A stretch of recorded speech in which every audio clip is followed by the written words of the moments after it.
उत्तर प्रदेश के पूर्वांचल को king maker कहा जाता है। ये किसी भी बड़े चुनाव में सियासी समीकरणों को बनाने या बदलने का पूरा दम रखता है।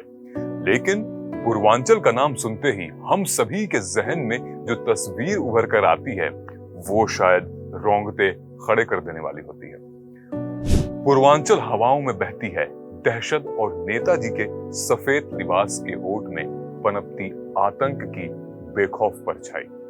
दिल थाम के बैठिएगा साहब, दरअसल ये वजूद की नहीं बल्कि वर्चस्व की लड़ाई है।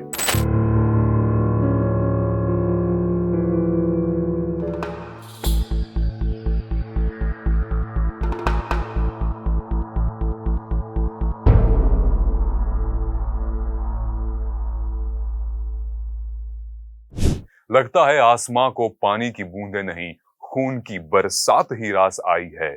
मौसम ने एक बार फिर कुछ इस तरह से ली तीखी अंगड़ाई है। चलिए देखते हैं इस मर्तबा किस किस की शामत आई है। आप सभी ने उत्तर प्रदेश में ब्राह्मण बनाम ठाकुरों के बीच हुई खूनी संघर्ष के बारे में तो जरूर सुना होगा। ये लड़ाई जाति आधार पर राजनीतिक और अंडरवर्ल्ड के मिलन की पहली कड़ी रही है, जिसका खामियाजा पूरे पूर्वांचल को भुगतना पड़ा था। आज हम ऐसे शख्स के बारे में बात करने जा रहे हैं जिसने माफिया गिरोहों के सरगनों को यूपी की सत्ता में काबिज होने की राह दिखाई है।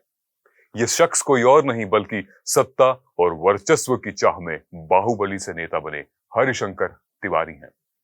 किसी जमाने में गोरखपुर के मोस्ट वांटेड रहे हरिशंकर तिवारी ने यूपी के पॉलिटिशियंस को सिखाया कि कैसे जरायम की दुनिया में नाता रखते हुए भी कानून के साथ कबड्डी कैसे खेली जाती है। धर्म की नगरी कहे जाने वाला गोरखपुर, जहां से न जाने कितने मशहूर कवि निकले, भारत के हर हिंदू धर्म में पाई जाने वाली वो गीता प्रेस की किताबें गोरखपुर की ही देन है। वैभवशाली गोरखनाथ पीठ से लेकर यूपी के 2 भावी मुख्यमंत्री भी गोरखपुर से ही आते हैं। लेकिन इस जगह को इतनी इतिहास और गौरव के लिए नहीं बल्कि माफियाओं और गैंगवार के जन्मदाता का क्राइम कैपिटल गोरखपुर के नाम से जाना जाता है। आज हम बात कर रहे हैं 80 के उस दशक की, जब इटली से निकले गैंगवार शब्द की परिभाषा गोरखपुर बनने लगा था। वैसे तो गाजीपुर और वाराणसी माफिया के सबसे बड़े केंद्र रहे हैं, लेकिन इन खून खराबे और अपराधीकरण की शुरुआत गोरखपुर से ही हुई थी, जिसमें सबसे पहला नाम जो लिया जाता है वो हरिशंकर तिवारी का है। तिवारी को राजनीति में अंडरवर्ल्ड की मिलावट का जिम्मेदार ठहराया जाता है। वैसे तो हरिशंकर का नाम 1980 के दशक में सुर्खियों में आ गया था, लेकिन यूपी की सियासत में तहलका 1985 में विधानसभा चुनाव में हरिशंकर तिवारी ने जेल में रहते हुए चुनाव जीत जाने के बाद मचा था। भारत के इतिहास में यह ऐसा पहली दफा हुआ कि जो प्रत्याशी जेल में रहते हुए चुनाव जीतकर हासिल किया था। ये वो दौर था जिसमें तत्कालीन प्रधानमंत्री इंदिरा गांधी के खिलाफ जेपी ने मोर्चा खोल रखा था। इस दौरान छात्र जेपी के साथ इंदिरा गांधी का विरोध कर रहे थे, लेकिन छात्र आंदोलन के इस चरम दौर में पूर्वांचल में गोलियों और बमों की रासलीला चल ही रही थी और माफियाओं के बीच संघर्ष भी शुरू हो चुका था। कॉलेजों और विश्वविद्यालयों में युवा कागज और कलम की जगह गोला बारूद में लिपटा भविष्य बनाने में लगे हुए थे। तब माफिया ने छात्रों को हथियार पहुंचाए और छात्र संघों की राजनीति में सीधा दखल दिया, जिसके बाद पूरा गोरखपुर जाति आधार पर 2 हिस्सों में बट गया या कट गया। इन 2 गुटों में से ब्राह्मण गुट का नेतृत्व हरिशंकर तिवारी कर रहे थे। आपने सुना होगा कि जब कोई महाशक्ति उभरती है तो उसके समर्थकों के साथ उसके प्रतिद्वंदी भी जन्म लेते हैं। इसी तरह हरिशंकर के सबसे बड़े विरोधी और प्रतिद्वंदी बने राजपूत नेता रविंद्र सिंह। इन्होंने ही दूसरे ठाकुर गुट का नेतृत्व किया था। उस वक्त गोरखपुर की आम जनता के लिए ये लड़ाई मौत का फरमान बनकर आई थी। वहां पर किसी भी समय लोगों को घर से बाहर न निकलने की हिदायत दी जाती थी। ऐलान होता था कि दोपहर 12 बजे से शाम 4 बजे तक कोई भी घर से बाहर न निकले, नहीं तो उसे गोलियों से भून कर रख दिया जाएगा। दोनों गुटों के बीच इस बड़े बनने की होड़ और अपना वर्चस्व स्थापित करने की लड़ाई ने आम लोगों की लाशें बिछा दी थी।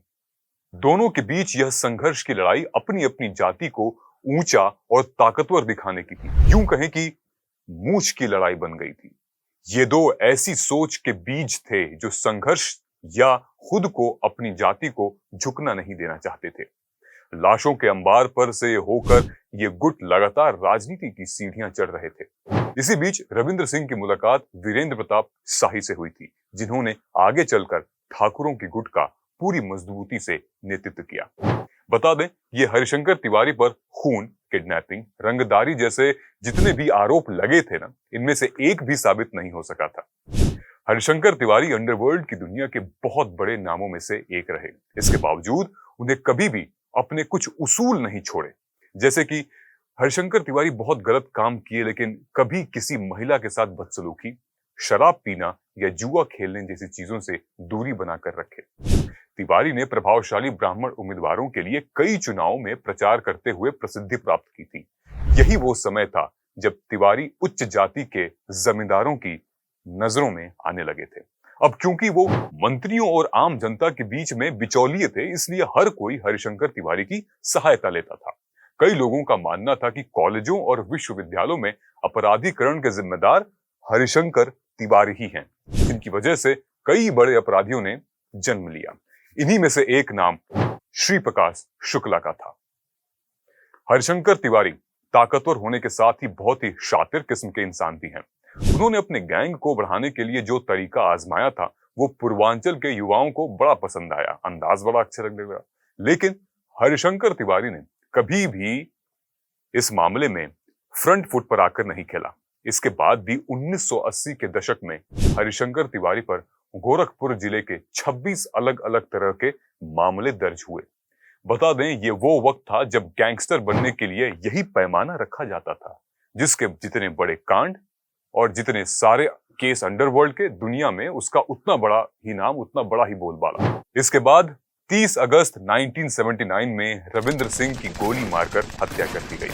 रविंद्र सिंह की हत्या गोरखपुर के रेलवे प्लेटफॉर्म नंबर 1 पर हुई थी, जहां से वो लखनऊ जाने के लिए शान-ए-अवध ट्रेन में बैठने वाले थे और अचानक वहां गोलियां चलने लगी।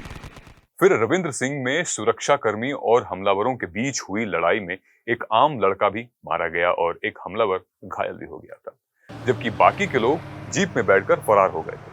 बाद में घायल शख्स की पहचान पृथ्वीराज तिवारी के रूप में हुई थी। रविंद्र सिंह को शहर के अस्पताल ले जाया गया, जहां वहां 3 दिनों तक जिंदगी और मौत के बीच झूलते रहे, लेकिन उनकी बुरी तरीके से क्षतिग्रस्त किडनी ने काम करना बंद कर दिया था, जिससे उनके निचले अंगों को लकवा मार गया। धीरे धीरे ये उनके शरीर के ऊपरी हिस्से में भी फैल गया, जिससे रविंद्र सिंह की मौत हो गई। ठाकुरों के बाहुबली नेता की हत्या की खबर जंगल में आग की तरफ फैल गई और लोगों का मानना था कि रविंद्र सिंह की हत्या के पीछे किसी और का नहीं बल्कि बाहुबली हरिशंकर तिवारी का ही हाथ है। इस तरह रविंद्र सिंह की हत्या के बाद ठाकुर गुट का नेता बने वीरेंद्र प्रताप शाही। अब गोरखपुर की जनता ये मान चुकी थी कि उन्हें अपने आप को बचाना है तो इन दोनों में से किसी एक गुट की शरण में जाना होगा।